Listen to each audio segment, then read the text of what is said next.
Is the best way to become a billionaire to eat just one meal a day?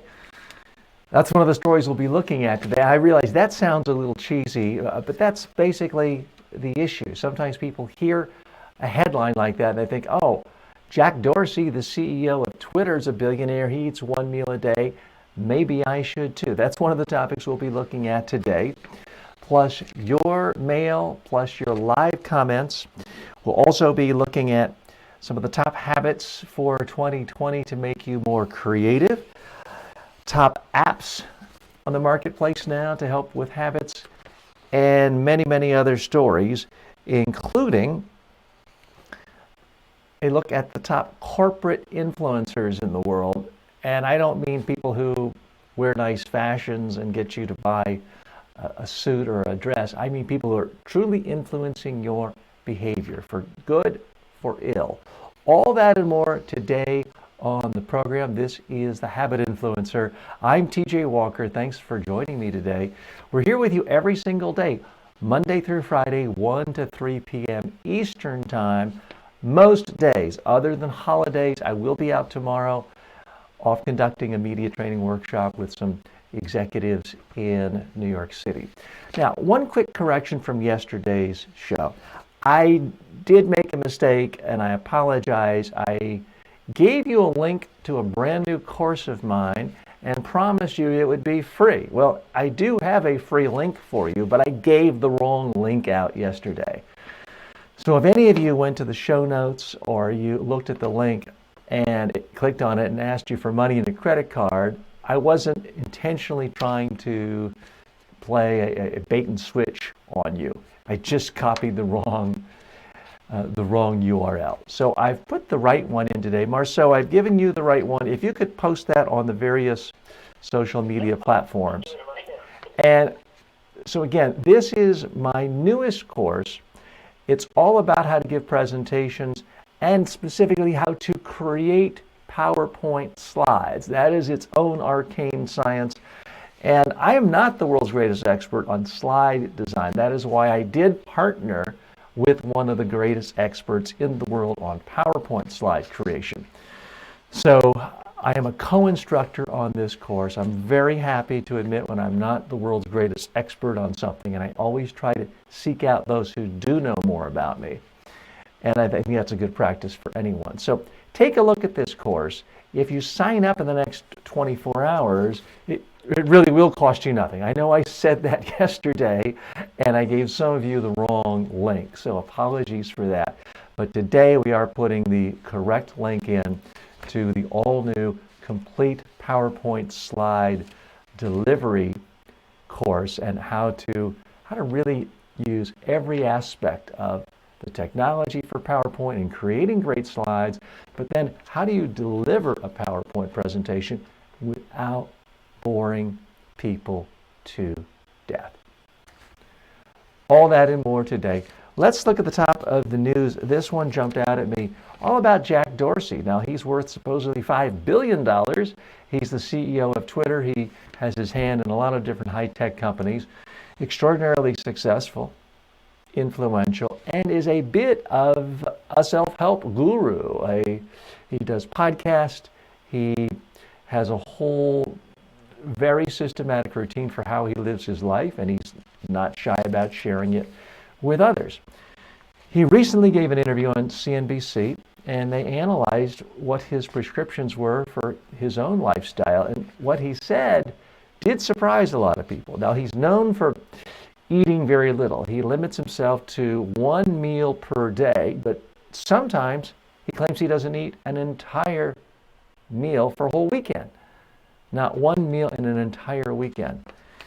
So, he's a billionaire, he's successful, he eats one meal a day. Well, shouldn't you and I eat one meal a day? Time out. No, this is a classic error of reasoning, of thinking, because somebody's good at one thing, in this case, making money online, they're good at other things. They don't necessarily have good advice on other things. Steve Jobs, I'm not going to speak ill of him. Obviously a brilliant innovator, great business person, made billions, changed the world. But when you look at some of the kooky health habits he followed, Many medical experts today say if he had just sought conventional treatment, he would be alive today.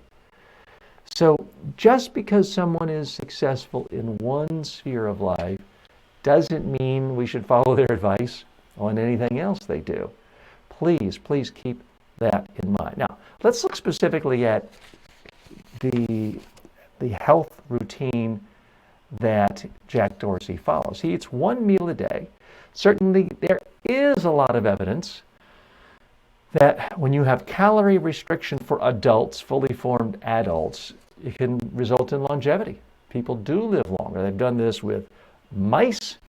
There have been some studies on human beings that if you really severely restrict calorie intake, there's less stress on cells, less likely for cancer to develop, and you live 20-30% longer. So I do think there is some science to that.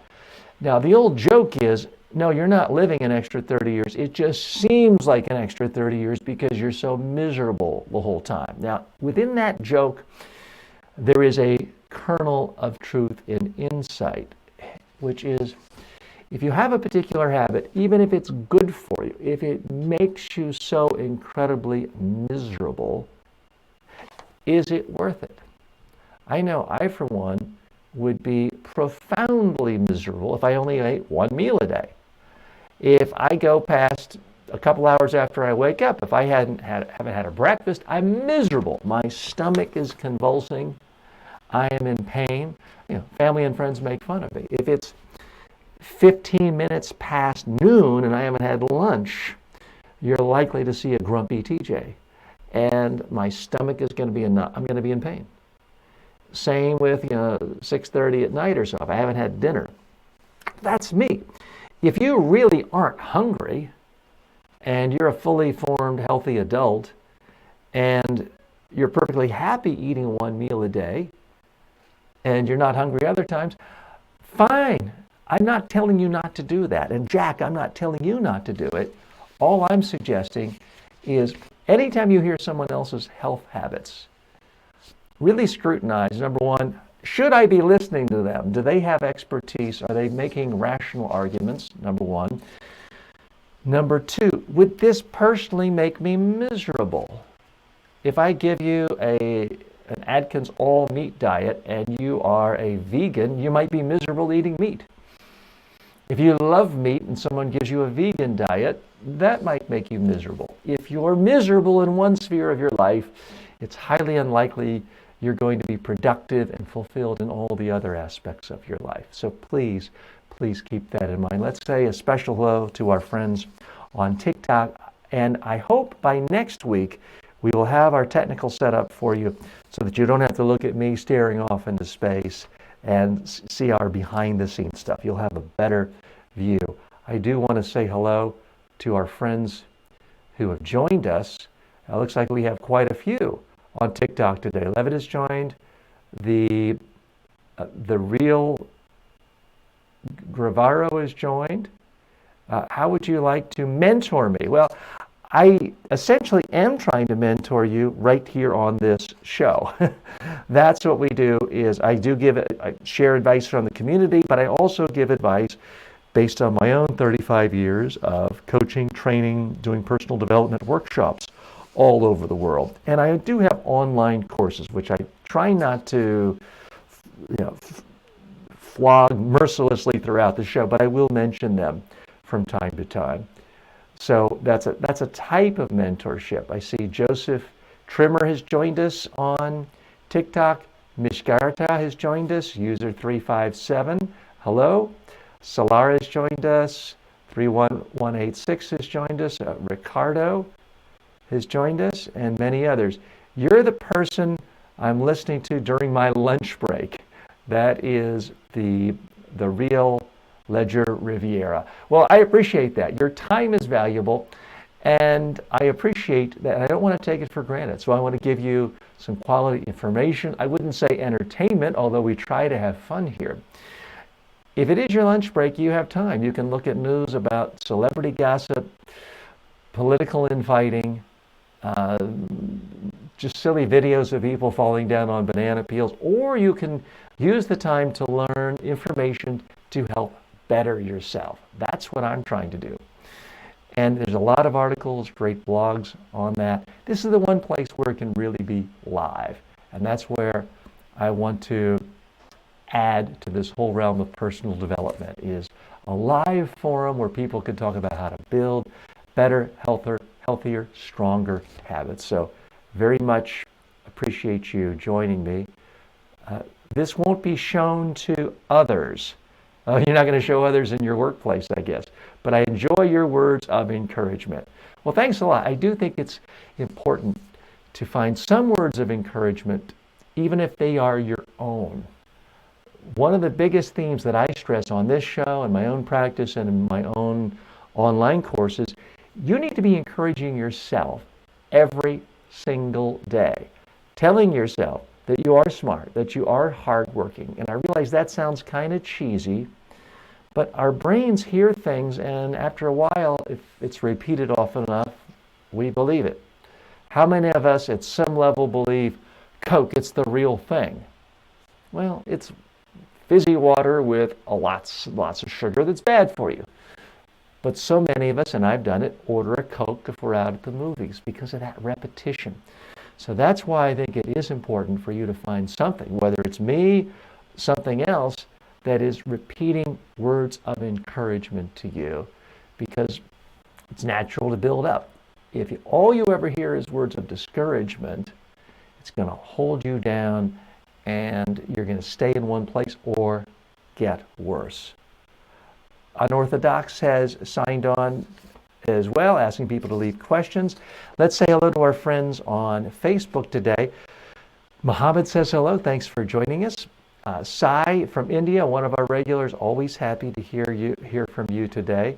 And great to hear also from Peggy. Peggy joining us. Peggy, a great motivational expert, personal development expert in her own right. Sai, of course, one of the prominent up-and-coming trainers in India, in Southwest India, I believe. So happy to have people from all across the globe, regardless of your profession. You could be a 14-year-old on TikTok. We're happy to have you. We're not doing anything that is adults only on this particular show. It is a family-friendly, kid-friendly content as well. But some of our listeners and viewers are 70, 80 years old. It is never too old to learn how to improve yourself. It is never too late to figure out how to get better at something. Now, based on the last 200,000 years of human existence on this planet, I'm really old because the average human died at age 30 throughout most of human history. I'm close to twice that, but I'm still trying to learn new things every single day. It's the key to growth. It's the key to happiness, I believe, key to fulfillment and creativity. We'll talk about that a little later in the show. We have a whole segment, an update from Forbes magazine on some trends in creativity. We'll talk about that in just one moment. Again, for those of you just joining me late on TikTok, on Facebook, on Instagram, on YouTube, all the other platforms, I do want to apologize. I gave out a wrong URL yesterday for my course on complete PowerPoint design. And I told you it was going to be free. I gave a link that was the incorrect link, and it asked you for $12 or $20 when you went to the link. I apologize for that.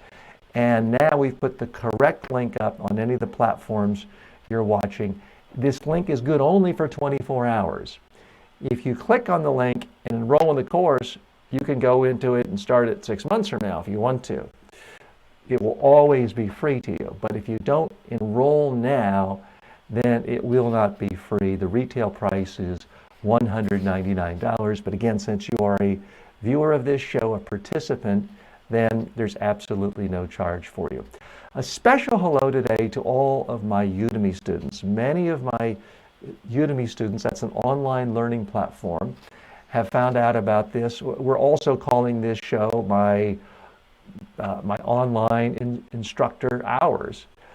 Just a place for students to ask me questions about any of their personal development questions that relate to the courses they're in. So These are the teacher hours, the teacher office hours for my online courses as well. So we're trying to kill several birds with one stone here with this use of the live stream platform. I'm TJ Walker. I really appreciate you joining me here today. This is The Habit Influencer. This is the show where we try to help you influence your own habits. I can help you with that, but I'm not going to tell you what habits to have. What I can do is help you learn how to influence your own habits more effectively.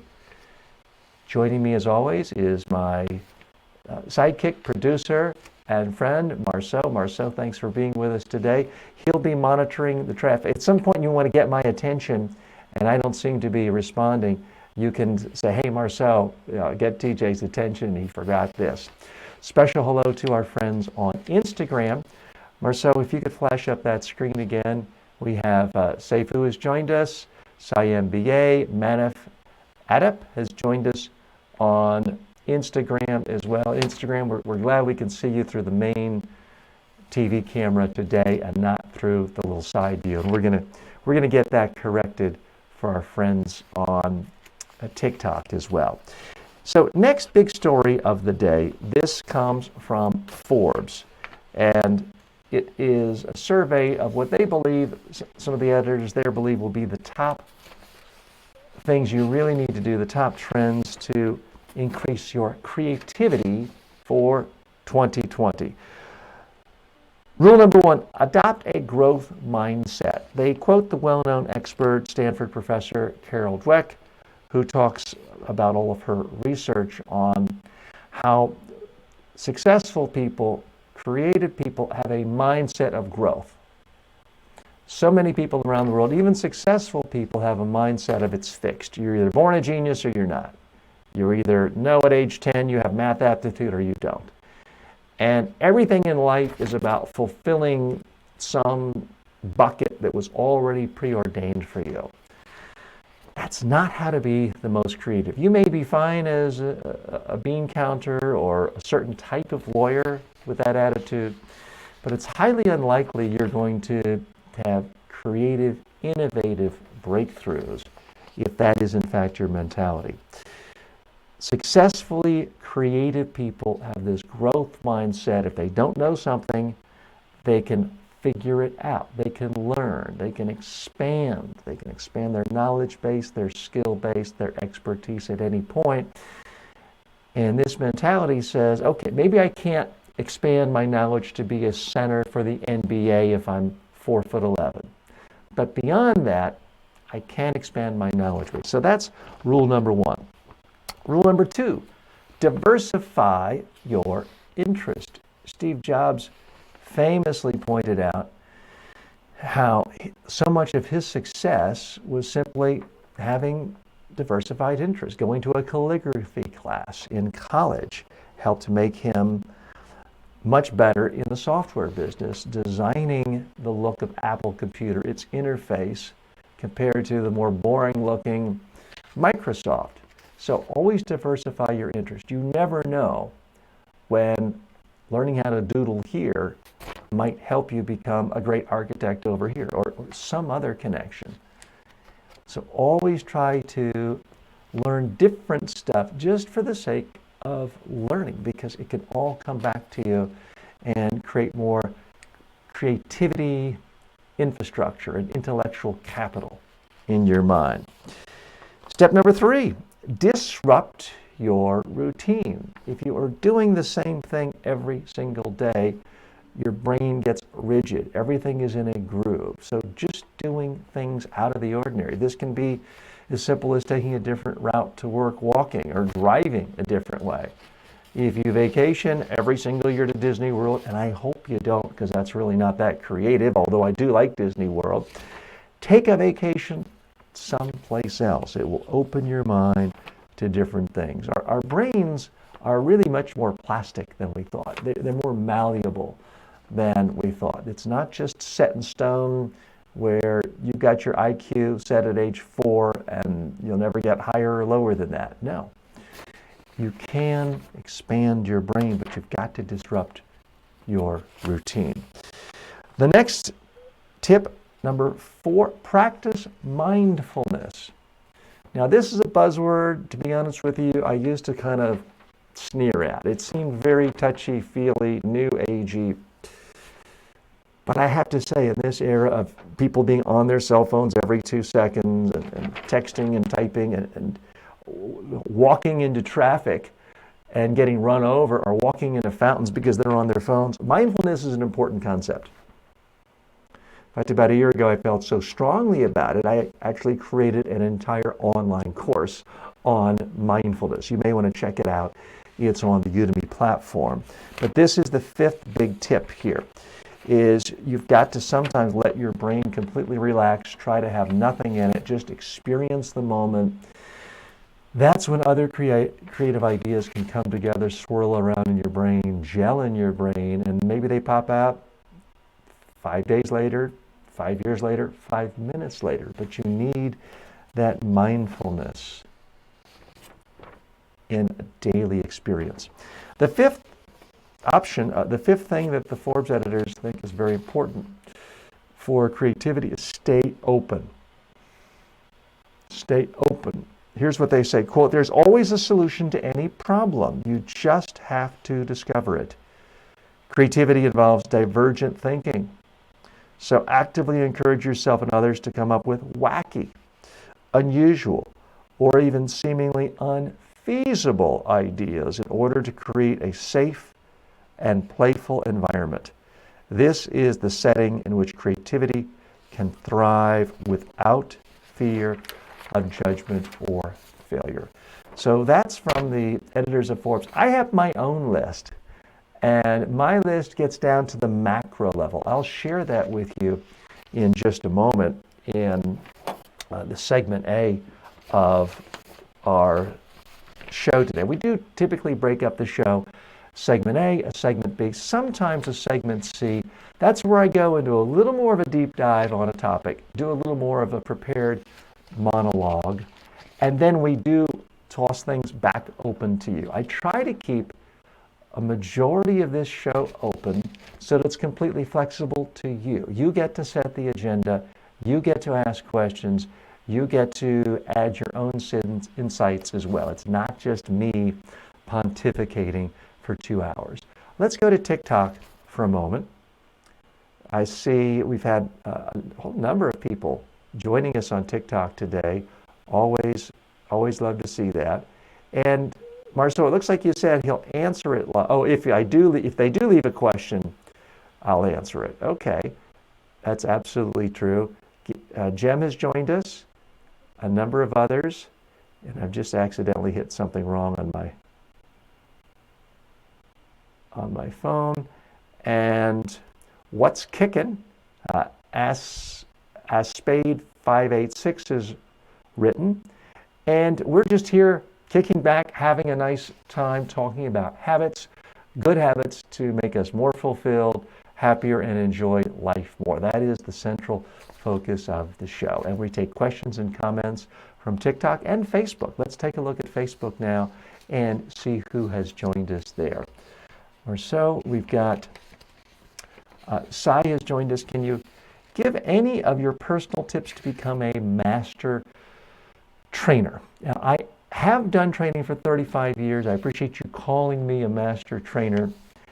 The single biggest tip I would give you if you want to be a master trainer, and we've talked about this a little earlier in the week, but speak every day. The sheer act of speaking forces you to clarify your thoughts. If you know you're going to be speaking every single day, it typically motivates you to read more information and insights. The fact that I knew I would be speaking to you today at 1 o'clock to 3 o'clock about habits helped motivate me at 5:30 a.m. to write an entire opening monologue, which I have in this sheet. I write at least 500 words every single morning as soon as I get up. The fact that I know I'm going to be speaking on a particular subject motivates me to write and or listen to typically up to 3 books every single day as it relates to habits. So give yourself that daily pressure. It used to be that if you wanted to be a master trainer, you had to really pay your dues, fetch coffee for people, be an assistant, administrative assistant. They used to call them the secretary for big corporations.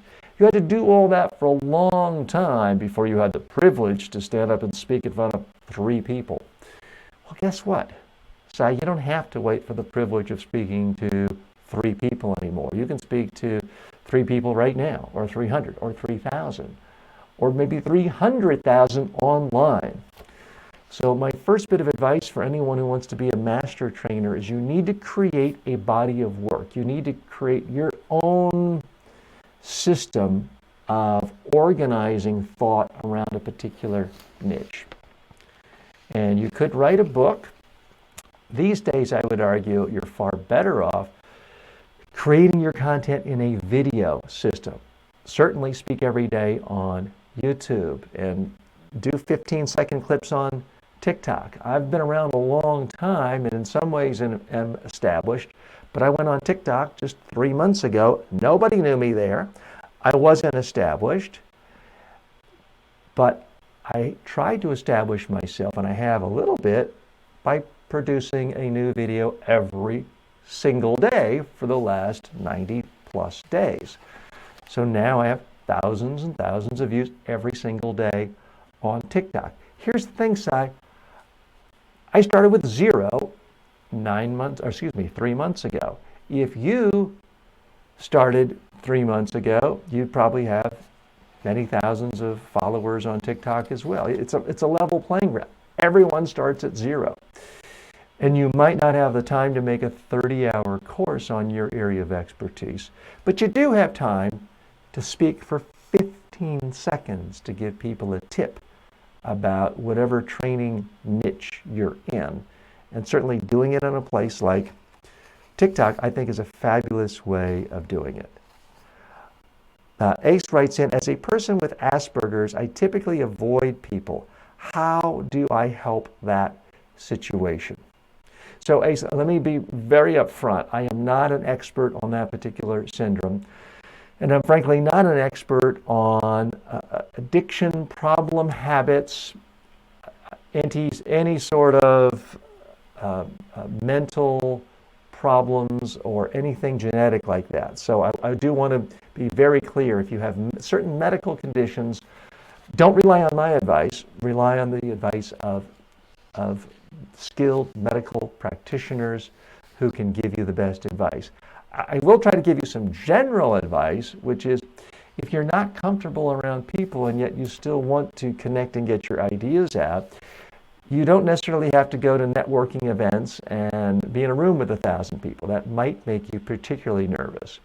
You might not want to do a live show like I'm doing right now. For many people, this is very nerve-wracking. What if I forget what to say? What if I freeze? All these things go on in people's minds. But what I would suggest for you is creating simple videos where you express your ideas. You record it. You can use your cell phone, an iPad. Record it. Look at it. If you don't like it, boop, hit delete. Nobody saw it. But if you can put forth an idea that you like, that you're proud of, it could be an hour long on YouTube, 12 minutes on YouTube. It could be 3 minutes on Facebook. It could be 1 minute on Twitter or Snapchat. And it could be just 15 seconds right here on TikTok. Any length you want, but put it out there. And then if you do that every day and you pick a topic that isn't just about what you had for breakfast, chances are people will want to interact with you. They may like what you say. They may want to start a conversation. And typing back and forth is a form of interaction. So I toss that out there as a suggestion with the caveat that I don't know anything about the particular syndrome you mentioned. And if I'm stating something that accidentally sets off a problem or some negative reaction, I apologize. Please consult medical officials first. I'm TJ Walker. This is the Habit Influencer. This is the show where we talk about how to influence habits positive habits, how to build positive habits to make your life healthier and more fulfilled. I just shared with you some suggestions from the editors of Forbes magazine on how to be creative, but now I want to go a little deeper and a little more personal. So this will be a monologue for a few minutes. Marceau, if you could start the counter. I will be taking all your questions, calls, comments after that. Oh, I just said calls. In the past, that was a mistake from my talk radio days saying that. But I'm happy to announce that now we do have the technology to take your calls of sort. If you would like to go to our Facebook page and record a comment, use video or audio. If you record it, It can be a video, yeah, it can be either or, and we'll just bring it up on the show. as Marceau points out, you can make a video or an audio. We'll bring it out on the show. So rather than just typing, I know a lot of people don't like to type. They like to have a real conversation. You could simply push record if you're on Facebook, make your statement, ask your question. For that matter, you could say why you think I'm full of baloney. Put your comment there, and then we will air that on the program pretty much almost live, a couple of minutes later typically. And that way this show can be more interactive. So you'll be seen. It won't be my face then. You'll see your own face. So that is a new interactive feature we have. Now I can't do that from every single platform. The easiest way to do this is if you watch or you go to my Facebook page, and if you just type in TJ Walker Personal Development Trainer, that will take you to my business page, my sort of official page on Facebook. And that's where you can post your videos, your comments, your thoughts. Now you can also post questions there on or any forum during the show, and we'll answer the show. We'll answer the questions during the show. Topic A, dozens of tiny, small daily habits you can do starting now to make yourself more creative in 2020. Hi, I'm TJ Walker, and I want to share with you stuff that might not work for you. I'm simply going to share with you creative habits I do every single day. Some of them are going to be laughable to you. Some of them are going to seem trivial, insignificant. I do them because it simply sharpens my creativity axe. So it's not that I want you to do everything as I did, but I do want you to listen to what I'm doing and then think about, how could I do something a little bit similar to that to make me feel better about my own creative powers, my own creative juices? One thing I started doing about a year ago is I do a doodle every single day. I probably shouldn't do this, but I'm going to show you. I often do this right on my iPad. I'll typically spend only 1 minute, and what I like to do is just often faces. Here's one. Again, you can tell right now why I am not going to become a professional artist. That's an example. It's obviously very crude, but you know what? For that minute a day when I'm drawing, I'm using a different part of my brain. I'm not being quite as cerebral. When I go to museums now and see great artworks, I have an even greater appreciation for the mastery of that artist when I see how rough and crude my own art is. So that's something I do every single day. It only takes typically 1 minute. Sometimes I only spend 30 seconds on the artwork. Am I telling you this is a habit that's going to turn you into a world-class artist? No, I'm not doing it to become a world-class artist. I'm doing it to simply boost my own creative muscles in my own brain. Something else I do every single day, I write a poem. I write a simple haiku. 5 syllables, 7 syllables, 5 syllables. I'm going to spare you reading the poetry today. But it's a different thought process. And I typically do this in less than 60 seconds. I'm not publishing these anywhere. But it's something that just forces me to think in a different way, out of my normal channel. It's stimulating creativity. I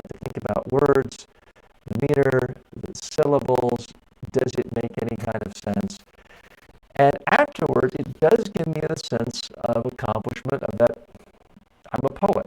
Not necessarily a good one, not somebody making money from it, but it does give me a sense of identity that I am a person in the creative sphere.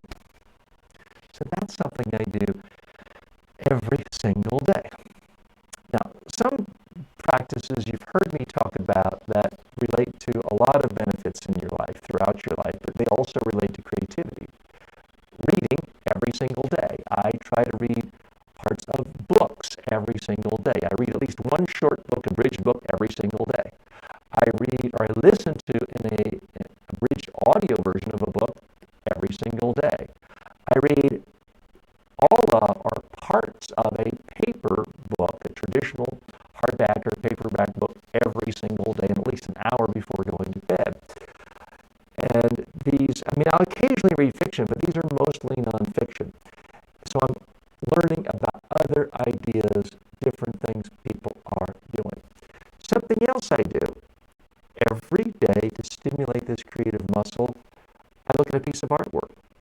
And I may Google Metropolitan Museum of Art. I may just pick an artist like Picasso or Da Vinci, and I may study the piece of artwork only for 10 seconds.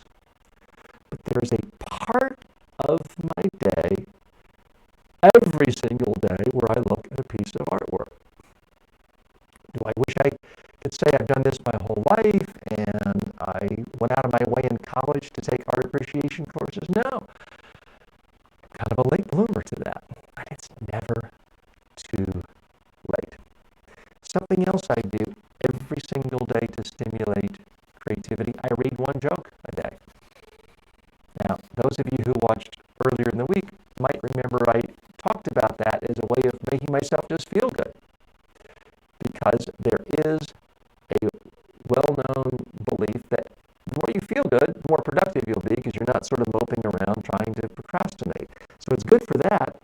But when you read other people's jokes and you look at how they surprised you, they look at how something went in a direction you weren't thinking of, that stimulates a part of your own creativity. Now, here's where it gets harder. Every day I force myself to write a joke. Now, confession, I took a stand-up comedy course about 25 years ago. I was horrible. I never even could get to the point where I thought it was credible to go to an open mic night. But in truth, I hadn't spent that much time writing. So for the last almost a year, I've written one joke every single day. I don't know if I'll ever perform these or show them to anyone, but it's stimulating a part of that creative muscle, and that is why I'm doing it, and I'm happy I'm doing it. I guarantee you, nobody goes to their deathbed saying, I hated the fact that I spent 1 minute of my life each day writing jokes. I'm pretty confident that that's not going to be one of my regrets. And at some point, who knows, I might want to stretch myself, get out of my comfort zone, and do some stand-up comedy, and do an open mic. By the time I do that, I may have 1,000 or 2 jokes, and I can do what most good comedians do, which is eliminate the 98% that really don't look funny anymore, and keep the 2%. But I'll have so many that it will increase my chances of having some good material. So that is another creative practice. I want to stress to you, I'm not telling you to do these for you. I want to give you ideas so that you can think about simple, easy things you can do on a daily basis to build your creative muscle. If I told myself I've got to make a bronze sculpture every day, that would be kind of worthless as a habit goal because it would take too much time, too much money, too much effort, and as a practical matter, I'd never do it. But giving myself the habit challenge, the task on my to-do list of do one little drawing doodle per day in 60 seconds or less, boom, I can do that. It's easy. It's fun. It's simple. And I can accomplish it, and it gives me a sense of accomplishment. One of the things I do, and here's where we get into the the cheese factor, and you might not feel comfortable with this, but I literally tell myself I have a to-do list of my habits, and it's written down. I also hear myself saying it in my selfie speak audio. TJ, you are profoundly creative. I actually tell myself I am creative. And I realize it sounds silly, but it works. And there are a lot of people who swear by it. And it makes you feel better. It keeps you open to ideas. Another habit I practice is meditation. I'm not one of these people who can levitate and meditates for 3 hours a day. I only do 10 minutes a day, and I do the simplest form of meditation where I'm trying to not think about other stuff, and I just focus on the breath going in my nose and breath going out of my mouth. Try to clear my thought. Here's the thing about meditation. Even when you're not that good at it, and I'm not great, even if you do have your mind scatter, at least you're thinking your own thoughts, and you're not spending your time just watching someone else's video, someone else's tweet, someone else's notification, some other Instagram image. No offense to those of us watching on Instagram today. We're happy you're here. But that's part of the beauty of motivation. Even when you're not very good at it, it at least cuts out all the clutter of all the other people trying to influence your brain and get you to think. But ideally, you actually stop thinking for a while and you let your brain relax. So that is something that I think is hugely influential as a daily practice to help make me, at least, more creative. And a shockingly high percentage of the most creative people in the world, the most successful entrepreneurs, business people, do meditate daily. There are different types of meditation. I did it 20 years ago, didn't like it, really just came back to meditation in the last year, and now I do it every single day, only for 10 minutes, but it is time well spent. So I definitely would recommend that, even if you think some of my other ideas like writing a joke or writing a poem are silly.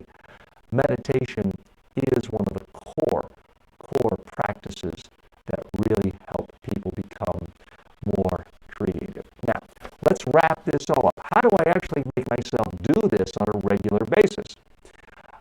I have an audio, my selfie speak audio, where I essentially program my whole life. Every single day, I listen to a 20-minute audio, and I tell myself not only where I want to be creative, but how I want to do all my other habits. And then I just look at the checklist right on my phone. I can't hold up my phone now because we're using that broadcast to TikTok. And it's a systematic way. I go through it every single day. That part may sound boring and routine, but it makes me more creative.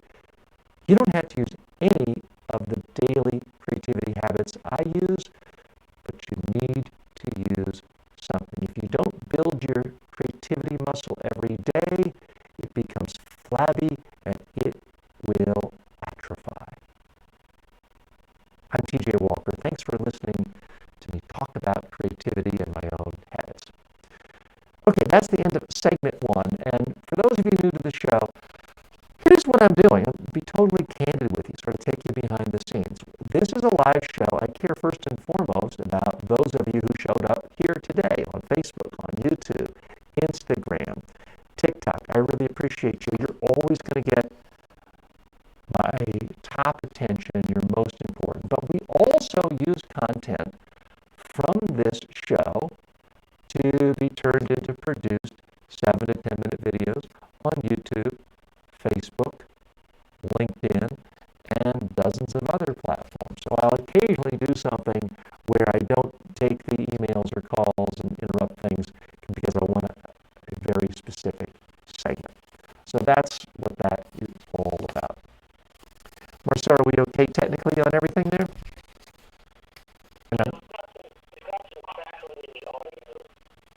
Crackling in the audio. Okay. Have I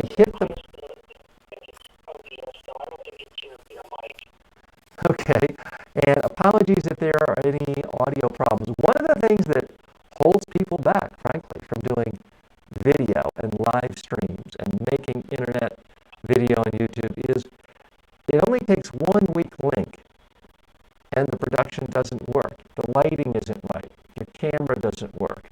If the mic is not a good mic. If it's a good mic, but there's one little connection off. Sometimes everything can be perfect one day, and then there's an electric fuzz gets in the mic the next day. So, Marceau, just so you know, just earlier today, I unplugged all the microphones from the connections and the camera and replugged them because I find that typically eliminates buzz. So that part of the due diligence was already done.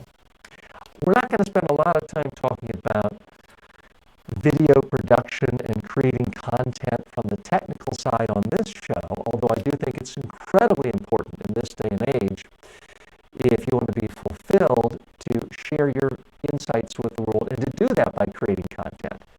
But the reason we don't talk about that on this show is there's so many great shows on the internet, so many great resources on how to produce effective video. If you want to make great Udemy videos, I would highly recommend you go to Sean Cannell's channel, Think Media. He's got a couple of channels. Phil Ebinger is one of the superstars of the Udemy platform. I've taken his courses on video production. I would highly recommend those. So I'm happy to take any questions, but don't ask me questions on, what's the best camera to start my own YouTube show, because I really don't know that, although Marceau might want to weigh in on that. We have lots more show for you today. We have the entire second hour, as we do every single day. And we got your questions, your calls, a number of other top stories that I want to hit on, and a few more sort of behind-the-scenes stories that they're always circling around when it comes to issues of habits, but are not openly talked about. And I just want to make a quick note, make sure I haven't left anyone out before I launch into our segment B. I see that Charles has joined us on TikTok. Charles, thanks so much for joining us today. Lamer Litcher has joined us, and it looks like El Riz Rodriguez has joined us on TikTok. Very happy to have you with us. We've got more friends joining us on Instagram today. And Mahid has joined us. Java, Fortune Tribes, our good friend and regular, is here with us. Remco Presenter is with us. And Safala is with us as well. And Mahidi, if I didn't see that. And thanks for all the smiley faces, buddy. I'm going to try to smile back to you just right here. So if you have questions, go ahead and post them and place them. And by the way, I see that our background is frozen. This really is my living room, but I'm not standing in my living room today. I am standing in my TV studio, which is on the first floor of my house. And this is just a video image behind me, but it's a little bit annoying when it freezes. Because if I didn't know me and I were watching something and it's moving in the back, and then all of a sudden it stops, I kind of feel like, well, what's going on here? Is somebody trying to trick me? I want to be as relatively transparent as possible with you in this show, because I just think it is a good practice. And Marceau, now it seems I've messed up something, and we've suddenly devolved into a show that's more about video production than we initially planned. I'm going to hit full screen. There we go. And now you see the nice warm fire, which I did build myself, and I do enjoy on a cold winter's day. We'll stop using that clip once the weather gets a little warmer. But now I actually do build fires for myself. Typically in the morning, I like to get up fairly early, no alarm clocks, but I do get up sometimes 5:30, 6 before my daughter and wife, make a nice fire, and I'm sitting on the couch right there. That's where I often dictate my blog post, content for books, content for online courses. I like to sit right there on that couch. It's got a nice high ceiling. It's nice and quiet, and great time to reflect. You don't have to have a fireplace to be able to write. I do think you need some place where you feel you are devoid of distractions and you can think clearly. Some people like to think in a noisy coffee shop in the middle of the city. Some people like to go out in the woods. Some people need a cubicle where there's no windows and absolutely no distractions. But if you want to be creative, you've got to get to a place where you know, this is my creative place. I travel all over the world and speak and train all over the world, but I do work from home. I'm a little bit different than what some experts recommend. Most experts say pick one spot for your work and always do there. I like to float around.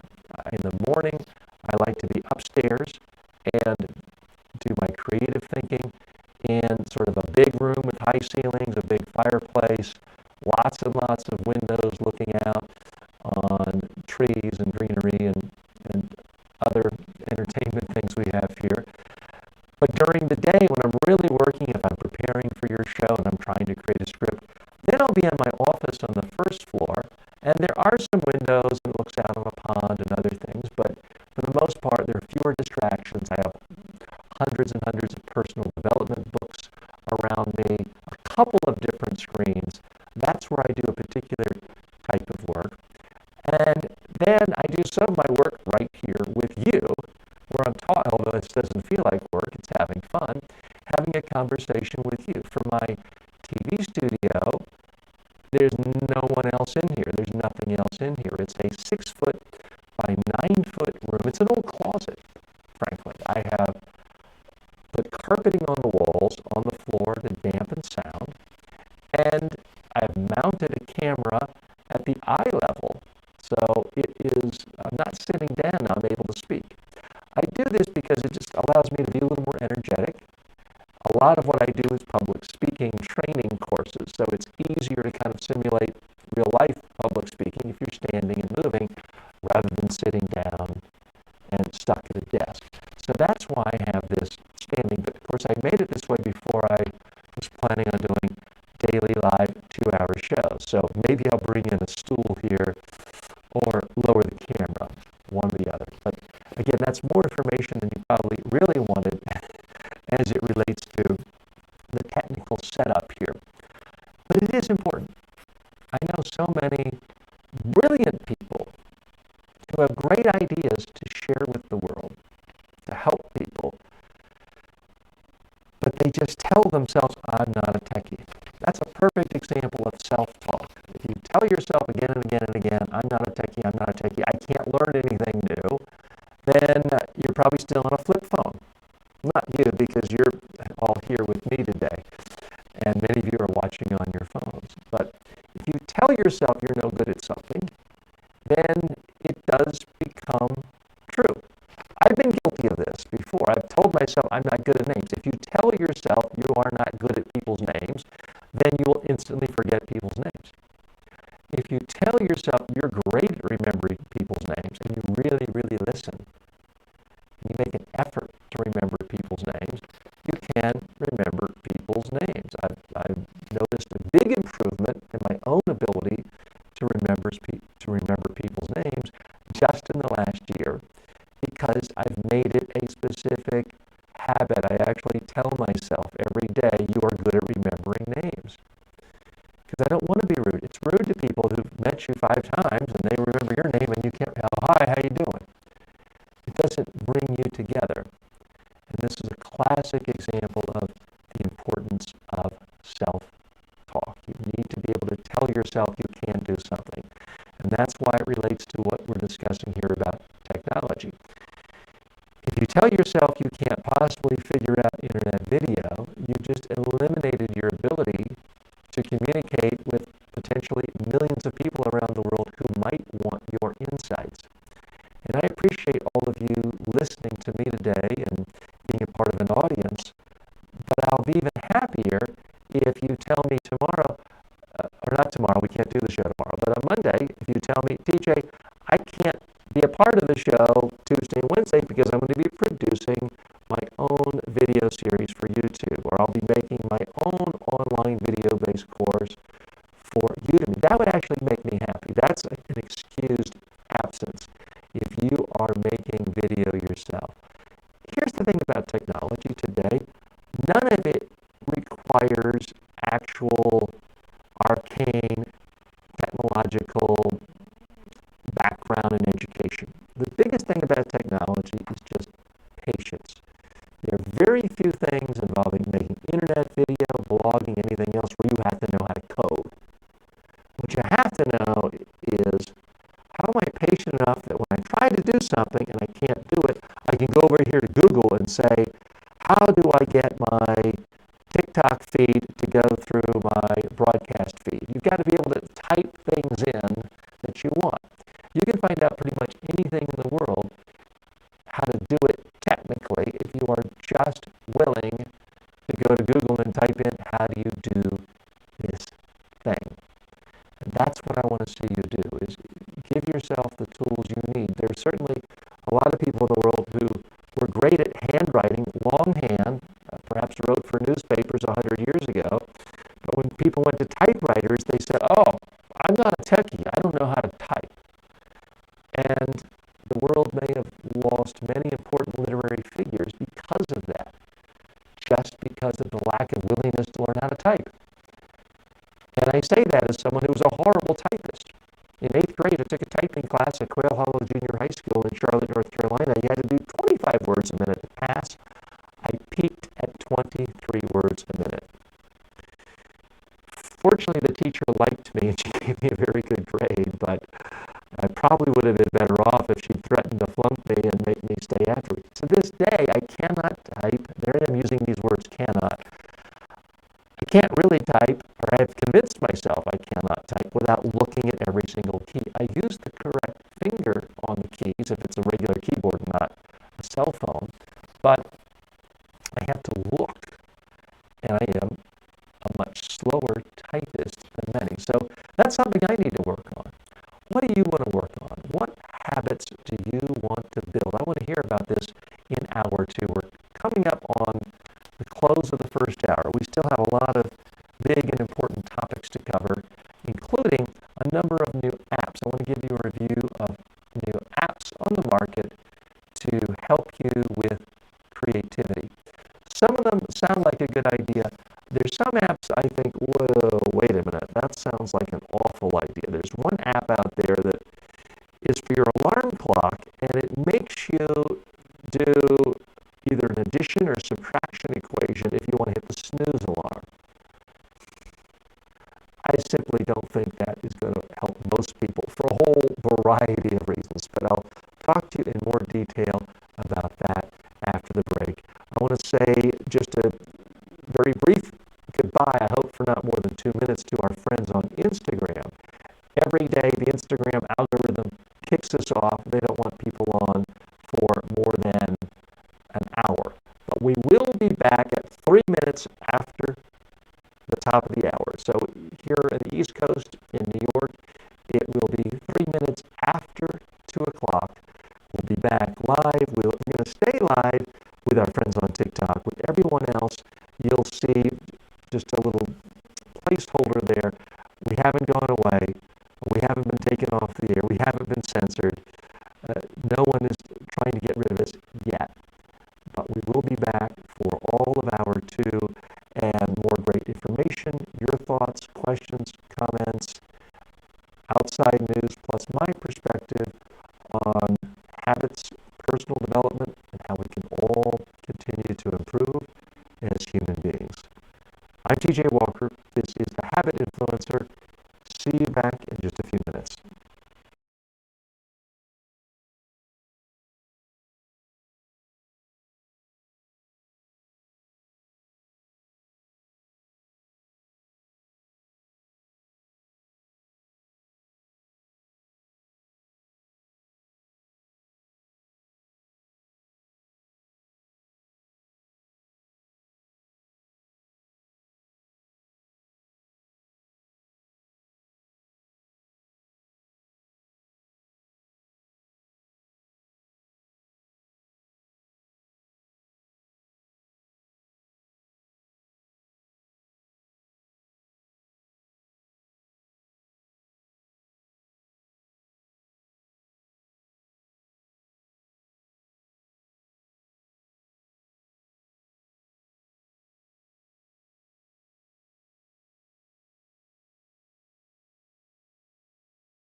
testing the audio.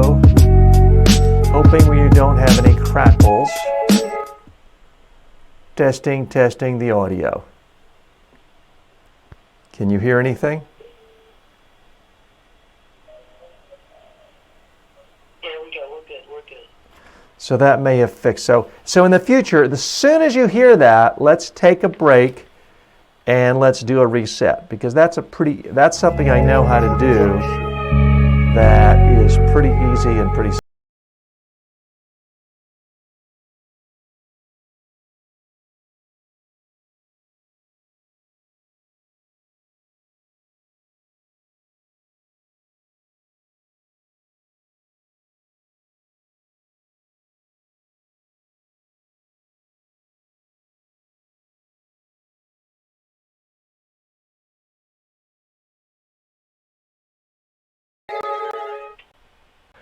Welcome back to The Habit Influencer. I'm TJ Walker. Thanks for joining me. This is hour 2 of our program. We are live. It is Thursday, January 16th, 2020. We're happy you're here. This is a place where it's a free forum. Anyone who wants to participate, we take your questions, your comments. You can text them regardless of what platform you're on, whether you're on Twitch, or Mixer, or YouTube, or Facebook. Whatever platform you're on, we are broadcasting to you live right now. So post your questions. We'll try to see them and engage with you. You get to set the agenda. I do have a couple of topics I'm definitely going to be talking about as it relates to improving behaviors and daily habits. Thanks to our friends on TikTok who stayed with us through the break.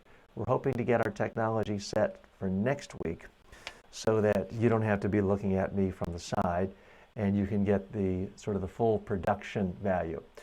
Quick program note. Tomorrow we will not be having the show live. I'll be off doing a media training in New York City with some financial executives. So there will be no program on Friday. On Monday, which is a holiday here in the United States, we will be broadcasting live. I'll be spending a lot of the day talking about the specific habits of Martin Luther King. It's Martin Luther King Jr. holiday here in the United States. He, of course, is famous for his civil rights leadership, and one thing in particular he's well known for is his I Have a Dream speech from the 1960s that really galvanized a nation and helped pave the way for major civil rights legislation to pass. I'll be talking about that speech and giving you some details you've probably never heard before. I have talked to the speechwriter of that speech. I've studied it, and I have some analysis for you that I think will surprise you. But you're going to want to stay tuned for that on Monday if you want to learn more about the habits of a public speaker Martin Luther King had that you could also have. You may think, well, TJ, I could never speak to 100,000 people at the mall the way Martin Luther King did. You'd be surprised. I will teach you techniques and I didn't teach him, obviously, but I have taught other world leaders who speak to extraordinarily large audiences, and there are techniques that anyone can master once you boil it down to specific habits. That is one of the premises of this show, that the success in virtually any field, no matter what goals you have, what aspirations you have, once you break it down to the specific positive habits that an individual who's already successful has done, once you follow those habits or come up with habits close to theirs and you do it yourself on a daily basis, then success can be yours as well. That is one of the operating premises of this show. So if that's not what you believe, if you believe it, well, no, TJ, life is all about luck, or you've either got it or you don't, or you're born this way or you're not, this probably isn't the show for you. Although if you just want to tune in because you enjoy the fire, we're happy to have you as well. If you have any questions, comments, please let me know. You can post your comments on whatever forum you're watching, whether it's Facebook, LinkedIn, YouTube, Instagram, TikTok. You can post your questions and we will listen to you and try to be as responsive to you as possible. I see Eric Fenton has joined us on TikTok. Thanks for joining us. MJ Awa 1009 has joined us, plus Charles 5168 on the TikTok platform.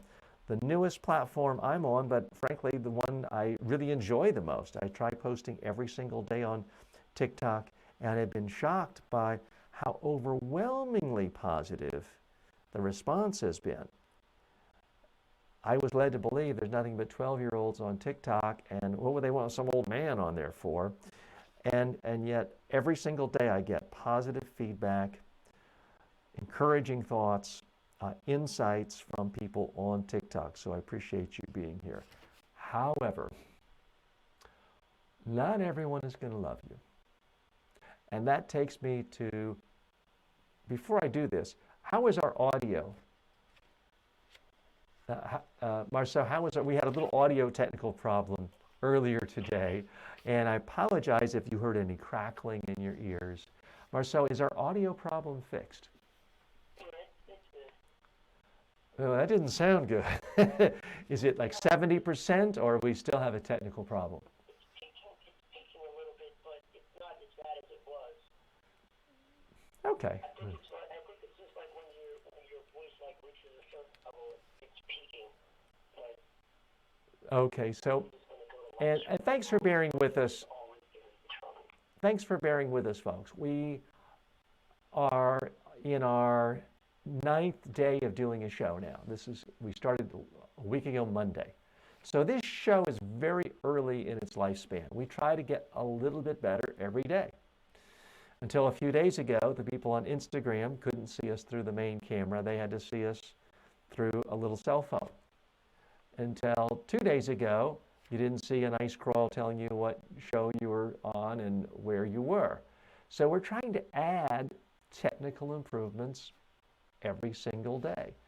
In the first few shows we did in rehearsals back in December, we were actually in my living room, and you saw a big clunky microphone, and once, believe it or not, I almost set the house on fire. We were in the middle of a show.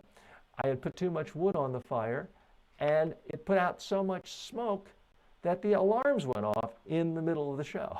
Marceau well remembers that. Many of you, if you did see that, might have found that amusing, I hope. But as always, I try to just be transparent with you. I told you exactly what's happening. I don't hold myself out as someone who is 100% perfect, who has zero bad habits. That's not why I'm here. I'm a human being, like anyone else. I have flaws. But what I do have that maybe some of you don't is I do have time, because this is what I do and what I get paid to do.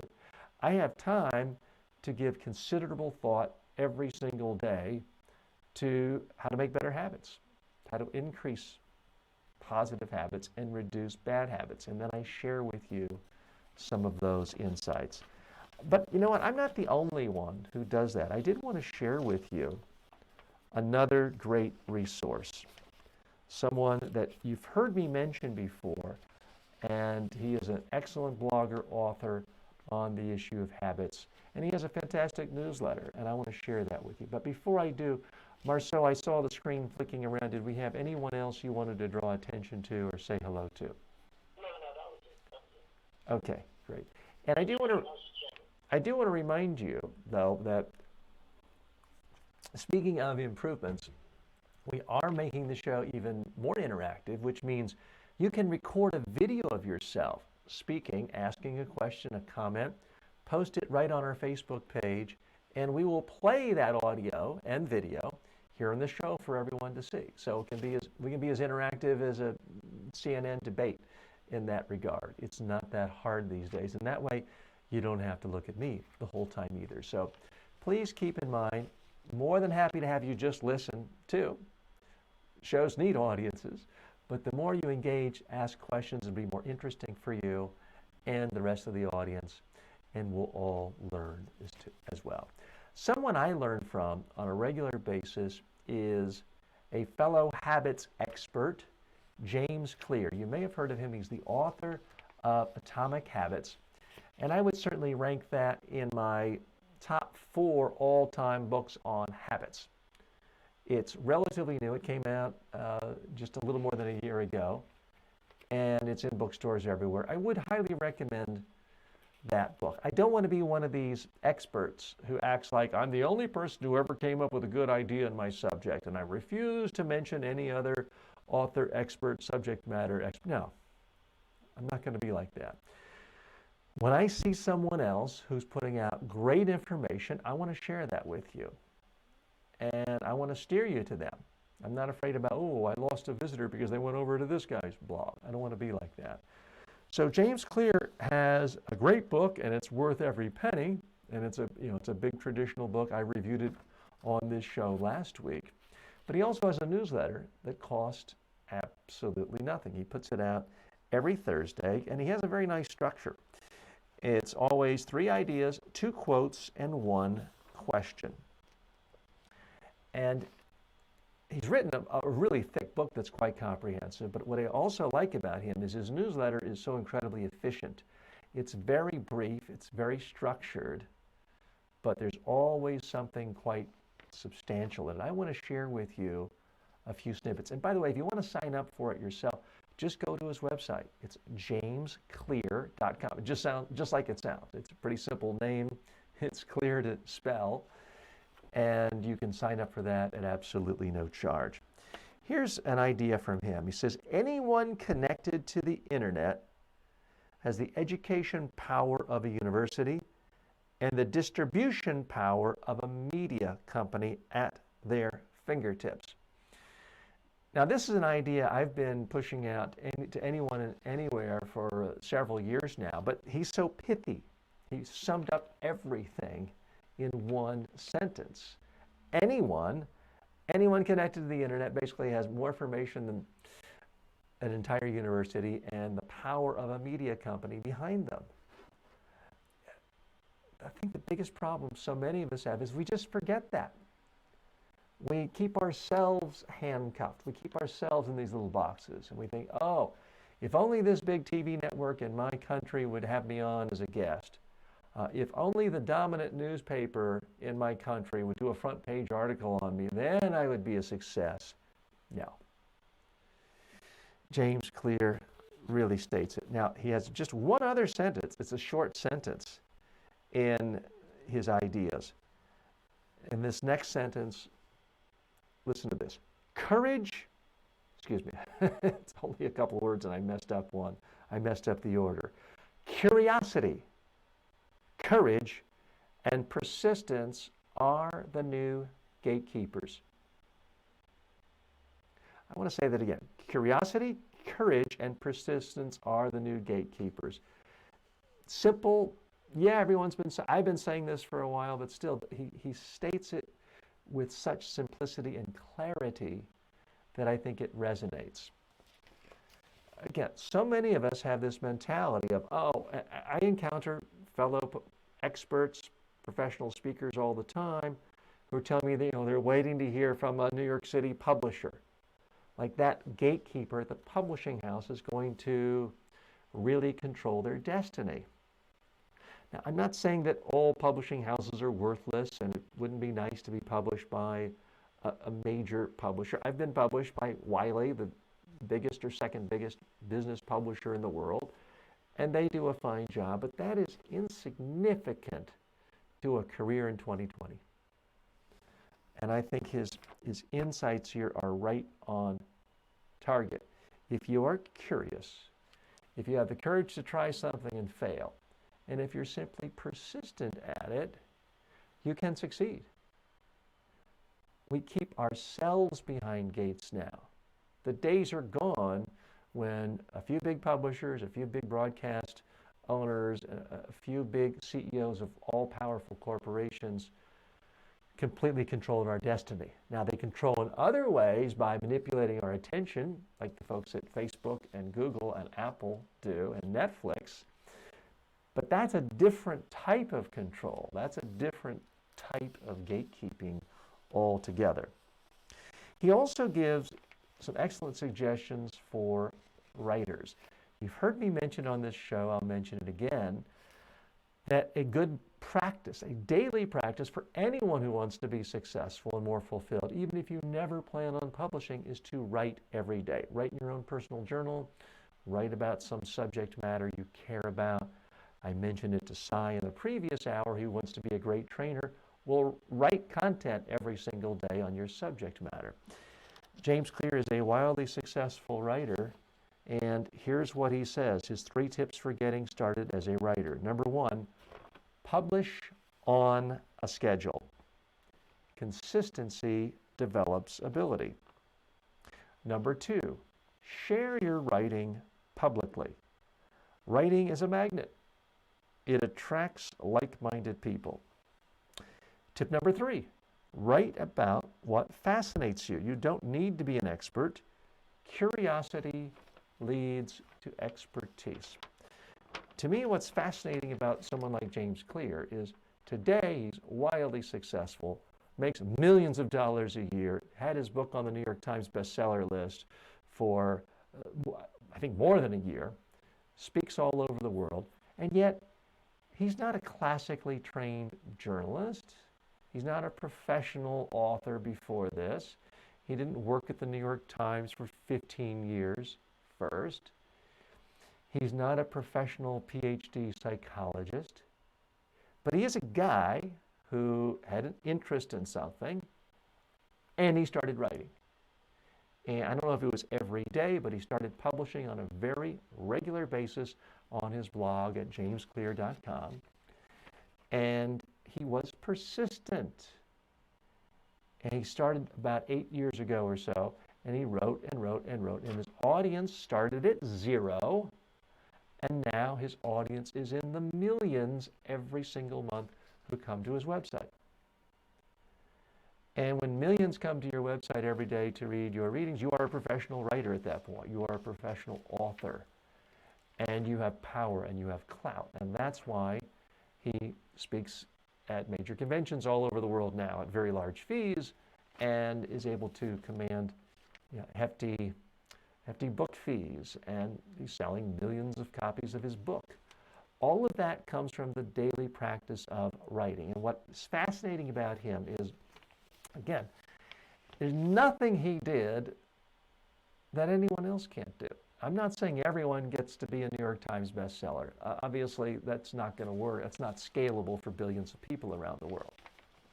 But the basic practice of writing about something every day, putting it out to the world, getting feedback, doing it again, patience, is what I see as the ticket to success. You look at so many wildly successful authors, and that's basically what they did even before the internet. Stephen King wrote a whole bunch of other novels before Carrie. Carrie he even threw away, and then that got published because his wife pulled it out of the trash can. But he saw himself as a writer. He was writing every single day. He was creating every single day for years before that first book really had a breakthrough. You might not aspire to be the next Stephen King. You may aspire to be the most successful plumber in town. Well, guess what? Spend 5 minutes just writing 1 tip a day on how people can not get their sinks clogged. Post it. You don't even have to make a video. Do that. Do that every single day for a couple of years. I'd be willing to bet you will become the most well-known plumber in your town if that's what you aspire to do. The other fascinating thing about James Clear's newsletter is he always quotes someone else. And this week he quoted British philosopher Bertrand Russell, who is one of my favorite philosophers of all time. He quoted Russell at age 81 on how to grow old. Russell lived until he was 97 years old. And I'll let you take a look at that yourself. But go ahead and check out jamesclear.com. I heartily recommend that site for you. Let's check in and see if any of our other friends have joined us. We have MTVDA has joined us on TikTok. If you have any questions, also Bones Snooze has joined us on TikTok. Thanks for being with us today. If you have any questions about habits, personal development, let me know. A special hello to some of our new friends from Udemy. They may be longtime students of mine, and you've seen videos of me for years, but this is the first time where you can see me live and ask a question. So please feel free to go ahead and ask a question. We have a few more people joining us on Instagram. Kicking KKK has joined us. Anita has joined us. Manif. Now, Manif has written something, but it appears to be in Arabic. And I apologize, but I am one of these ugly Americans who only speaks and reads English. So if you want to translate that, I am more than happy to take a stab at it. Now, it looks like you posted again a bunch of smiley faces. I always have to look carefully because I don't want to assume it's a smiley face and it's really a big frown. But in this case, it was smiley faces. Glad you're here. Would love to know what's making you smiling. If I've said anything to make you smile, let me know. If I've made a mistake or blunder and I don't know it, that's okay. Let me know. Maybe I've stained a coffee stain or a yogurt stain on my shirt and that's making you laugh. That's okay too. I'm not perfect, but what I am is perfectly willing to learn from my mistakes and laugh at myself. And that's a habit I think that will help anyone get a lot further in life. That's what we're all about here today on this show, is helping individuals build better daily habits so we can all get through life together in a happier way, more fulfilled way, and a more enjoyable way. I'm TJ Walker. This is the Habit Influencer. And it's not a name I've given myself. Habit Influencer is what we try to do here. I try to help you influence your habits. That's the whole premise of the show, is we are about trying to help each other, other members of this community, figure out how to influence themselves. That is the central premise of the show, taking back power from others who want to influence us. We all have a lot of influences in our life. Many of them good, some of them not great. Your parents are probably some of the biggest influences in your life, for good or bad, but there are a lot of other influences too. What are they? That takes us to our next topic, and I will do a slight monologue here, so forgive me if I don't come to your questions quite as quickly as I might otherwise, but that is going to take us to topic C, and that is, which corporate influencers are out there that really have the biggest impact on your life?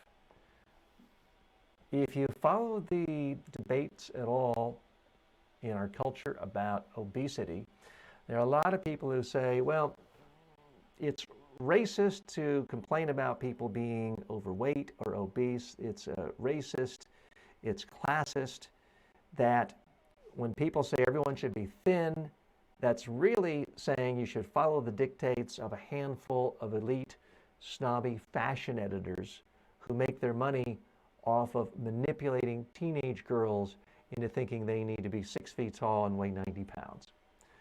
Certainly, there are some fashion editors in the world who do have unrealistic expectations of what a woman should look like. That she has to be at least 5 feet 10 inches tall, that she has to be 105 pounds and size 0. So certainly that can be a problem. There are people who do suffer anorexia in the world. According to the latest research I've read, hundreds of people a year die from anorexia because they develop mental issues where they are convinced that they are too fat. Even when the rest of the world can look at them and say, you're skin and bone, you're dying, they don't see it. It's a mental illness. So certainly there is some nefarious influences coming from the fashion industry, putting out these images of people who are just genetically, statistically much, much taller, much, much thinner than people are in real life. Now, interestingly, it's not quite that way with men.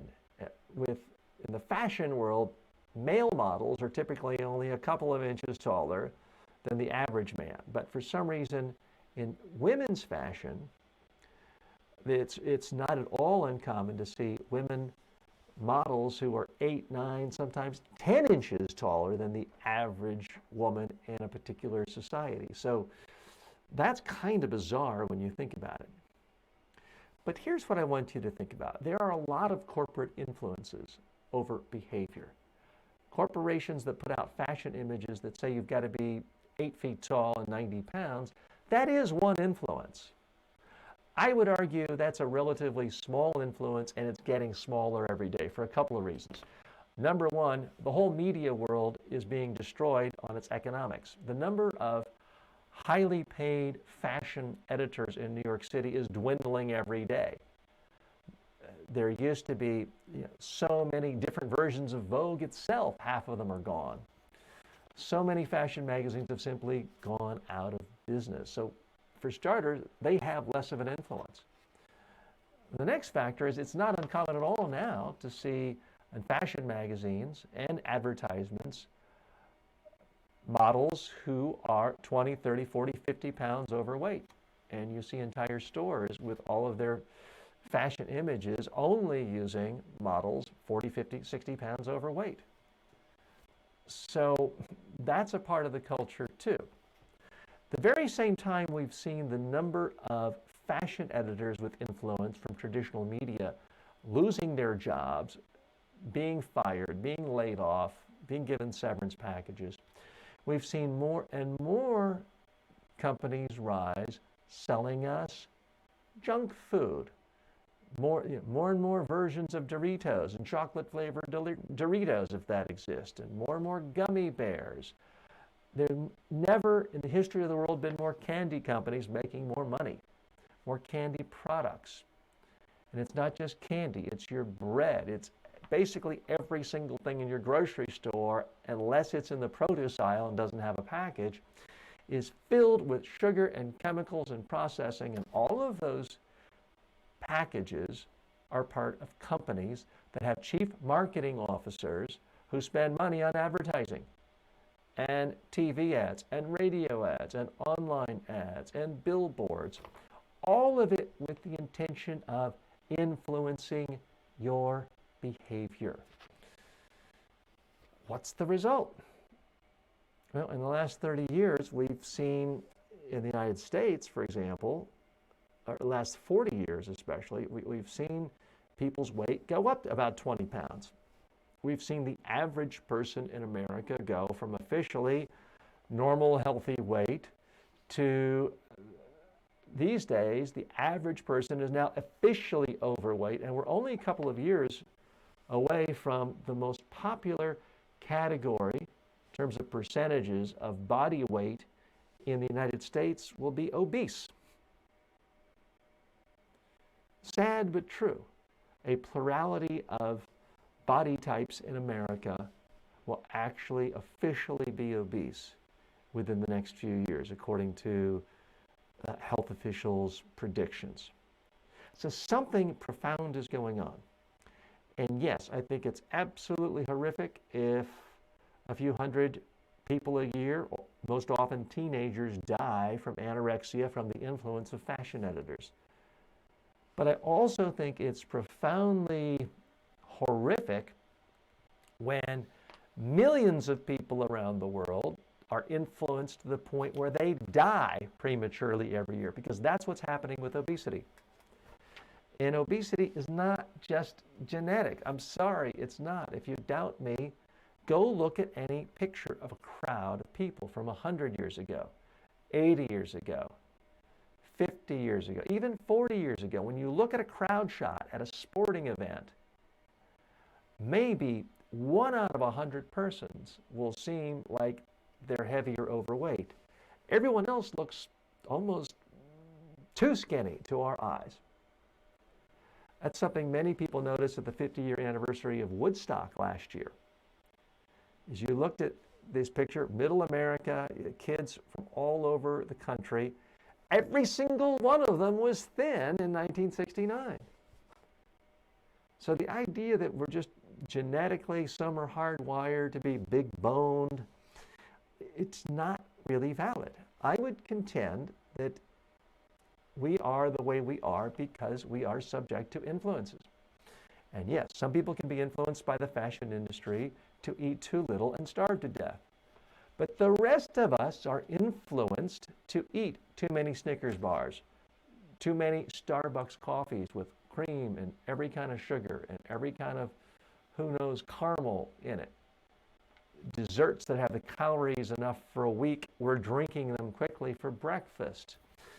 Well, the chief marketing officer of Starbucks is very happy when you spend $8 for a drink, a breakfast dessert drink that gives you enough calories to live on for a week, and that's only one drink you have at breakfast every morning. They're getting rich from that. So I want us to be mindful of not just one bad guy, but all of the influences. And it's not just that they're guys or that they're bad. It is our system of capitalism. And I'm a capitalist. But our system of capitalism is hardwired to make people want to sell more and more and more. And full disclosure, I've worked with some of the biggest companies in the world doing marketing and media training for their marketing departments. And they're all lovely people. They're nice people and they're great to their kids. But they are part of a system that is trying to take you by the neck and shake you and say, eat more garbage. Eat more stuff. We want you to become so big and fat because we can make more money. That is the system. And as individuals, we have to fight back. Governments could do it. They're not going to do it. Corporations could do it, but that's against their own self-interest. It's up to you and me, and that's why we're here. That's what this show is all about. I'm TJ Walker. This is The Habit Influencer. I'm your host today. Thanks so much for joining me. We have a lot more to come, plus your comments, questions. Folks are joining us from TikTok, Instagram. We have people on Twitch, YouTube, and Facebook. Let's check in with some of the folks on Facebook. Peggy writes, who did you say was Think Media? Is that on Udemy? Think Media is a channel on YouTube, and the primary person behind it is Sean Cannell, or Cannell, I always forget. I think it's Sean Cannell. And perhaps Marceau can post a link to that on the Facebook page and other pages. So he is an expert on what you need to do for your tools, your equipment, cameras, doing YouTube videos. He and his colleague Benji have written what I think is the single best book for YouTube creators. And I think it's actually called YouTube Creators. I have it around here somewhere. I'll share it with you perhaps next week. But if you type in YouTube, you'll see a book written by Sean Cannell. I would highly recommend that. Again, I'm not an affiliate. I'm not making any money. They're not friends of mine, although they seem delightful. I would highly recommend this book if you are thinking of doing a YouTube channel, if you're thinking of doing any video on the internet. It would be an absolute great investment. Let's check in with Instagram. Sai writes, I have a question and request for you regarding, I've sent you an email, and I hope you will rock our training session in New York tomorrow. Okay, thank you so much. Yes, it's going to be a good training session in tomorrow. Otherwise, I'd love to be with you. And do we have, I felt like I missed another question, or was that question posted on both Instagram and Facebook? Yeah. Okay. Just copy and paste the same. Well, Sai, that's the sort of aggressiveness I think is going to get you ahead in life. Here's one of our viewers who is excited to communicate, wants to get a message across, heard me say that I'm on every platform, and he's actually posting his questions and comments at the very same time on two different platforms, with the thinking that, well, one of them will get through, and sure enough, you were right.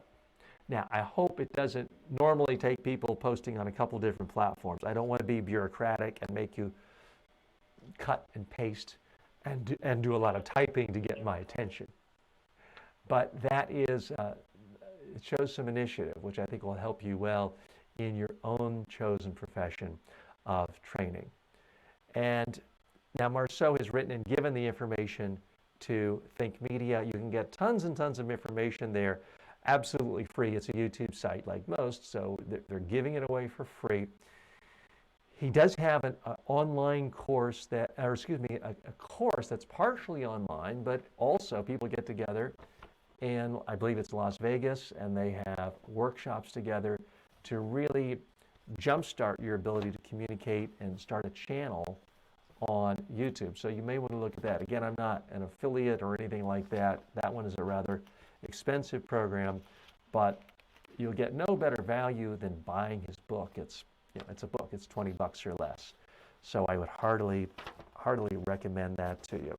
Now, when it comes to other recommendations, I do want to share with you information about some of the latest apps designed to help people with habits. I'm not yet prepared to give recommendations on any of these because most of them I have not used yet. But I did want to share with you a news story about some of the latest productivity apps and get your feedback. See if you've used any, see what you think of them. But here are 4 apps that are getting some attention. This first one is called a math alarm clock. If you like to hit the snooze button all the time, this app makes you solve math equations before it allows you to hit snooze. You could download it at Apple, and I guess the idea is you've set the alarm, you want to hit snooze, you try to hit snooze, and it's telling you, no, it's going to keep beeping or doing something annoying until you tell us what 7 plus 3 is. So the idea is that would wake you up, therefore make you less likely to need or want the snooze button. To me, this strikes me as too clever by half, for many reasons. Those of you who've heard me on this show before know I believe it's a horrible idea to ever use an alarm clock unless it's a rare situation where you have to catch an airplane internationally and you're waking up in the middle of the night. So I think it's a horrible habit in the first place to even use an alarm clock. If you're going to use an alarm clock, it's really horrible to use the snooze alarm. You'd be far better off just sleeping until the point when you have to get up. But the idea that someone is going to use an alarm clock that forces them to add 17 plus 23, I just can't see anyone doing that past the first week.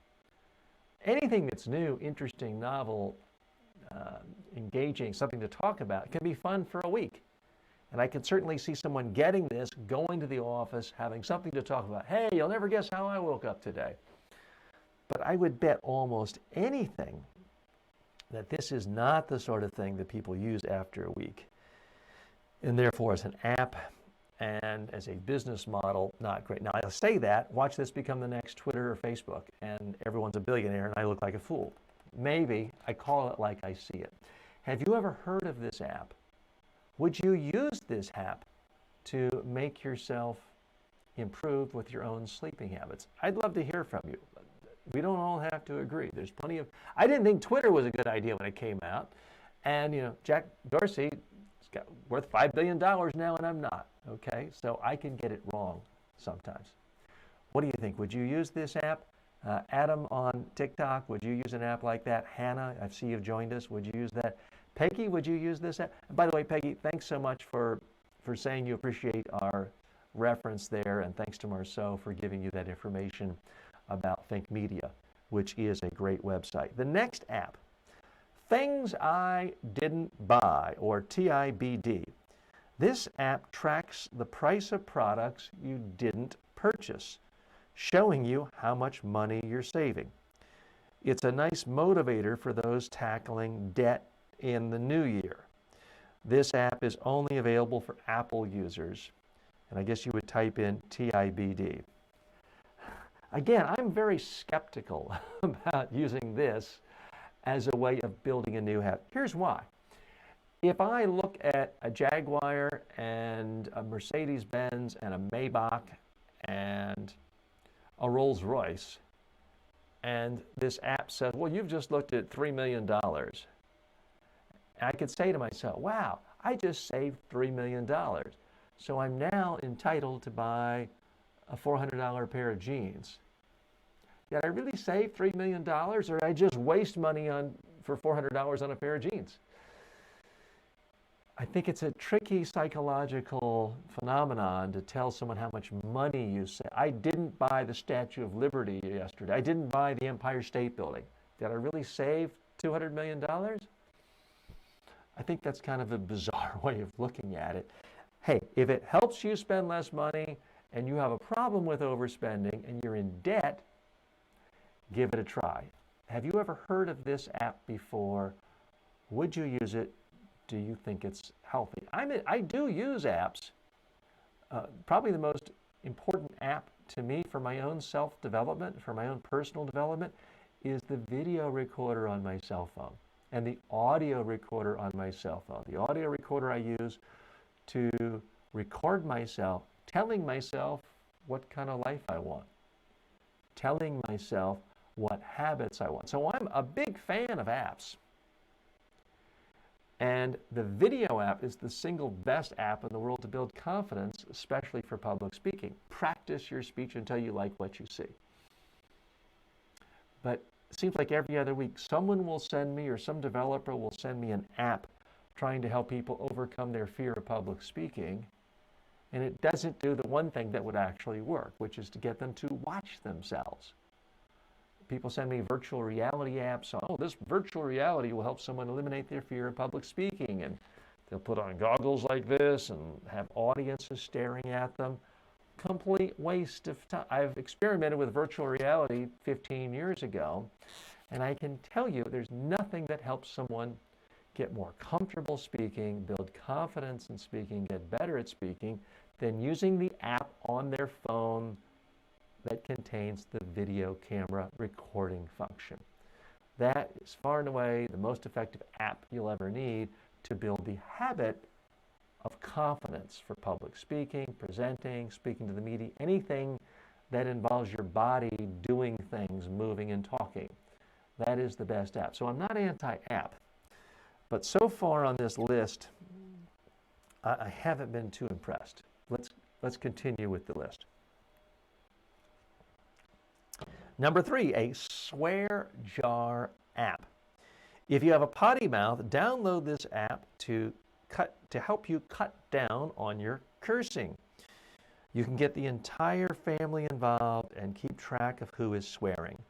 Then add money to your virtual jar. This app also available only on Apple.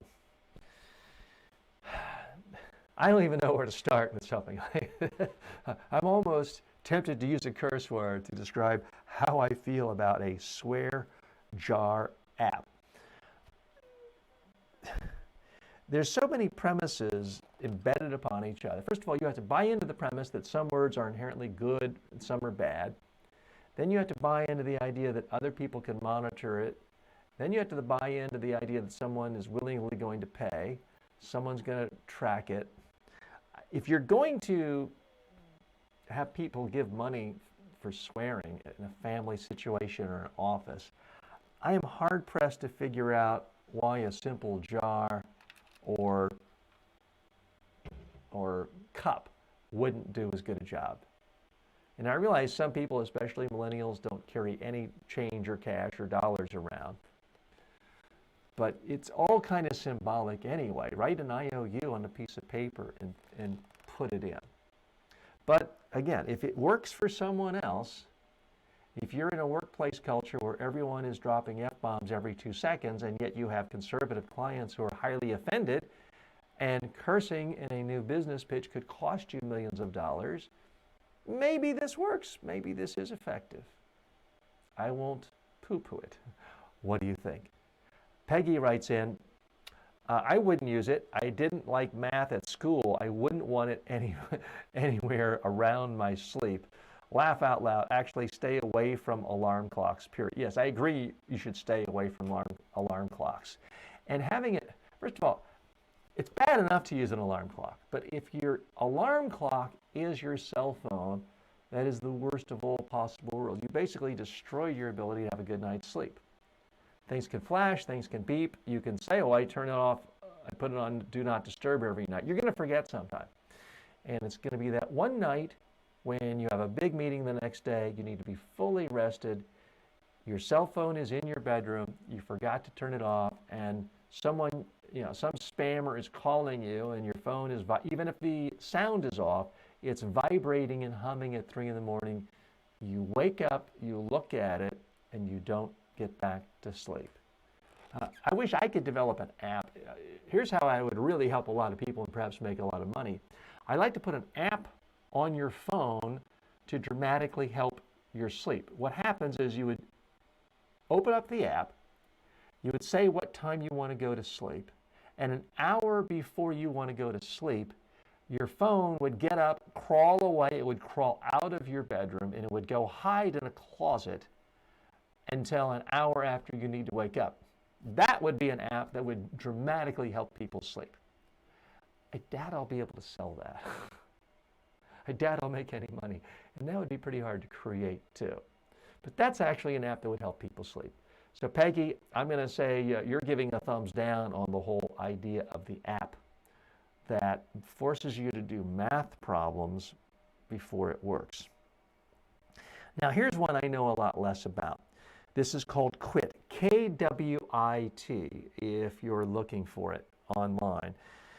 This app helps you stop smoking. I'm not a smoker. I understand it's addictive. It's just never been an issue for me. It gives you tips on how to stay motivated and beat cravings, and it shares data like how much money you've saved since you stopped smoking. To download this app, go to Apple. It's on Android. So that may work. I guess here's my concern about that. How many people are really smoking because they don't have enough facts about why smoking is bad for you, or they don't have enough facts about how much money they would save? I think most smokers realize, I'm spending a lot of money on cigarettes. I like the smoke. I wish I could stop, but it feels good. Certainly, if the creators of this app test it and show data, and it's positive, I would love to be able to report back to you if you have a problem with smoking that this could work. I am a little skeptical.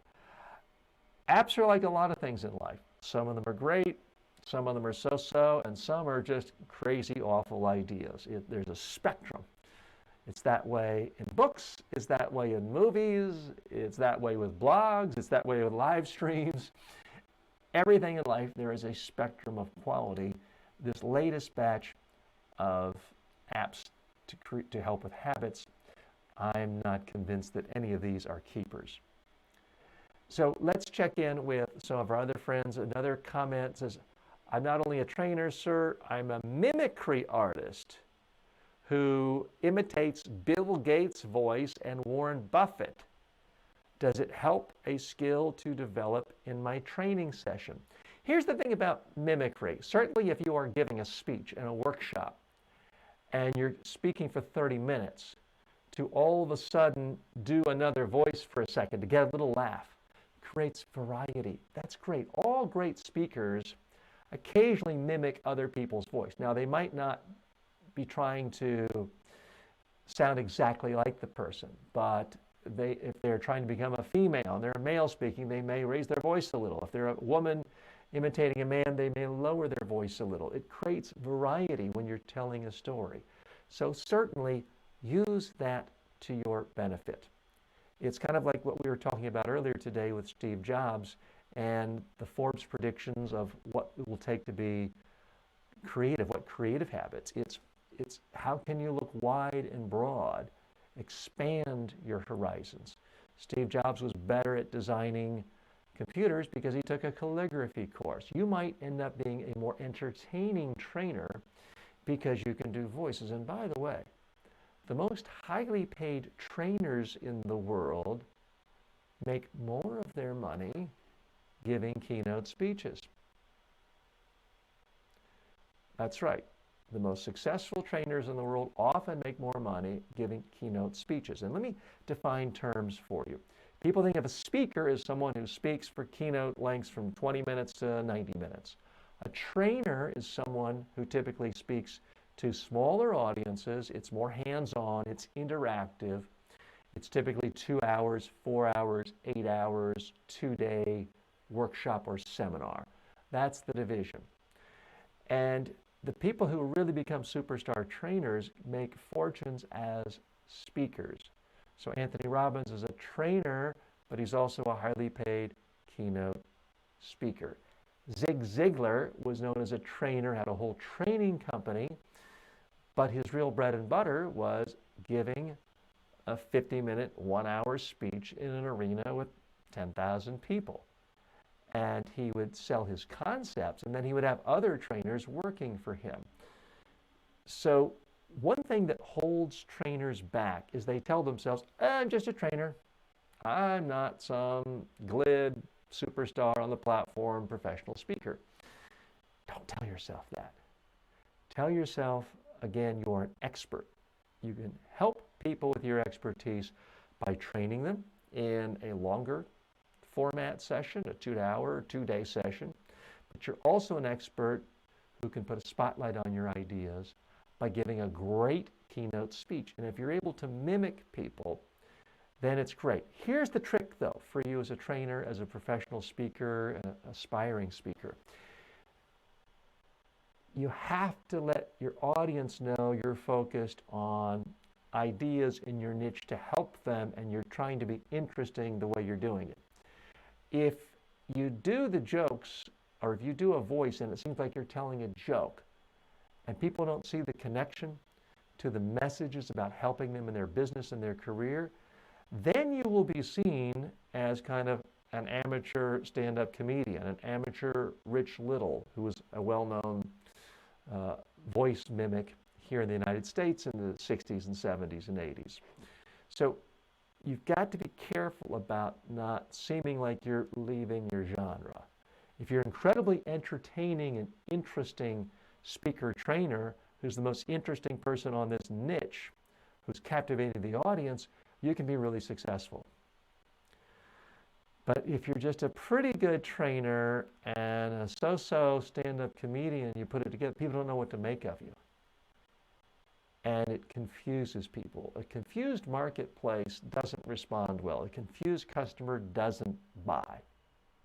I've seen other people who are trying to become professional speakers, and yet they also were clowns and could tie balloon animals, and they try to fuse the two together. And the problem is the people used to them hiring them at the kids' parties are confused by them talking about higher level personal development issues. And the corporate audiences are confused by the animals being tied up in balloons. So you don't want to confuse your audience. Keep that in mind. Experiment. That's one of the things beautiful about practicing on day with your own YouTube channel, your own TikTok, your own Facebook. You can try all kinds of things.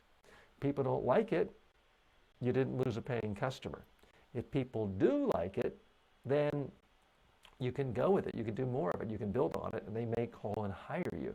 So it's never been easier to experiment than right now. That's why I love what James Clear said in his newsletter today, which is today, every single person with an internet, the only thing holding them back is their own persistence, their own patience, and their own courage.